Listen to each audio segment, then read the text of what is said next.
Hi friends, welcome to our channel. இதுவரை நம்ம சேனலை சப்ஸ்கிரைப் பண்ணலைன்னா சப்ஸ்கிரைப் பண்ணிக்கோங்க. வாங்க வீடியோக்குள்ள போகலாம்.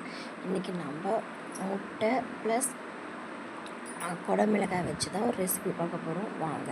அதுக்கு மேலே கடாயை வச்சுக்கலாம். கடாயில் தேவையான அளவு எண்ணெய் சேர்த்துக்கலாம். சீரகம் சேர்த்து சீரகம் பொரிச்சதும் கறிவேப்பிலை சேர்த்துக்கலாம். அதுவும் பொரிச்சதும் 2 மீடியம் சைஸ் வெங்காயம் சேர்த்துக்கலாம். ஒரு தக்காளி சேர்த்துடலாம்.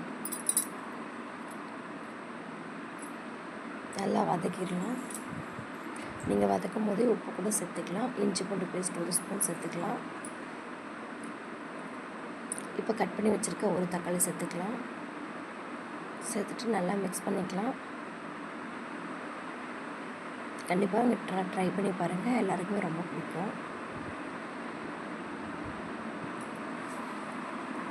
இதுமாதிரி பாருங்கள், நல்லா வதங்கிடுச்சு. இது மாதிரி நல்லா வதங்கணும்.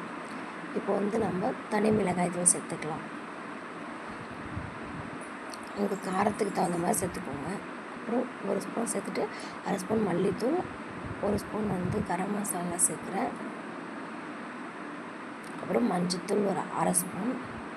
நல்லா மிக்ஸ் பண்ணிக்கலாம். இப்போ குழம்பு மிளகாய் தூள் 1 ஸ்பூன் சேர்த்துக்கிறேன். இப்போ அதாவது கேப்சிகம் கோடை மிளகாய் சேர்த்துடலாம். சேர்த்து நல்லா மிக்ஸ் பண்ணிக்கலாம். இப்போ ஓரமாக தள்ளி விட்டுட்டு சென்டரில் முட்டை உடைச்சி ஊற்றிக்கலாம். நான் 3 முட்டை சேர்க்குறேன். நீங்கள் உங்களுக்கு எவ்வளோ வேணுமோ அவ்வளோ சேர்த்துக்கோங்க.